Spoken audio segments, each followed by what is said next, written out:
Berkaitan dengan penyakit gula darah yang tinggi atau diabetes, itu perlu penanganan yang tepat agar dari komplikasinya ini tidak menyebabkan kerusakan pada ginjal atau gagal ginjal kronis. Nah, apa yang harus diperhatikan? Pertama, atur dulu dari pola pikir. Jangan sampai Bapak Ibu ini stres, akhirnya nanti sulit untuk tidur. Karena ketika Bapak Ibu stres akan keluar hormon kortisol yang membuat gula darah ini menjadi naik tanpa terkendali. Makanya banyak yang muncul, kenapa Pak pola makan saya sama seperti bulan lalu.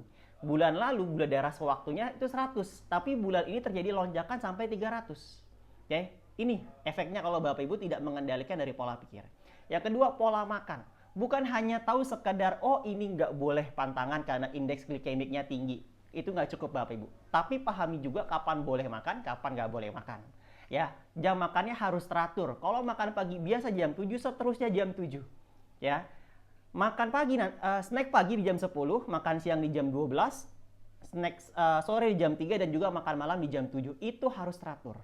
1 jam setelah makan perlu aktivitas fisik, olahraga kecil supaya agar mencegah tidak terjadi lonjakan gula darah. Ini yang perlu Bapak Ibu kendalikan.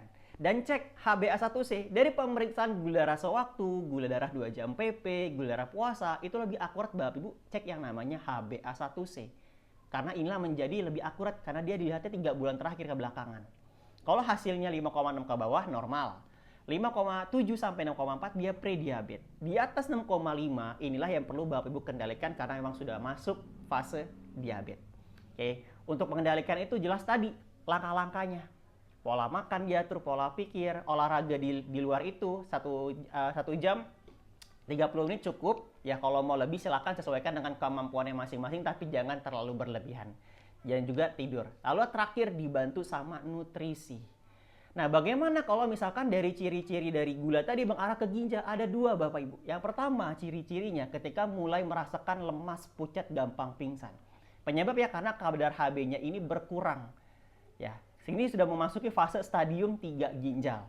Nilai EGFR di bawah 59. Ciri-ciri yang kedua, tanda-tanda yang kedua, ini mulai adanya pembengkakan atau edema. Pembengkakan dari wajah, terus juga perut, kaki, bahkan pergelangan. Ini sudah mengarah ke ginjal Bapak Ibu. Apakah sudah terjadi atau belum? Perlu cek fungsi ginjal. Yang pertama pemeriksaan darah lengkap, yang kedua periksa urin secara lengkap. Ini untuk memastikan apakah dari gula tadi sudah mengarah ke kerusakan ginjal. Maka dari itu tangani gulanya. Karena gula darah yang tinggi itu menyebabkan kerusakan pada ginjal dan organ yang lainnya.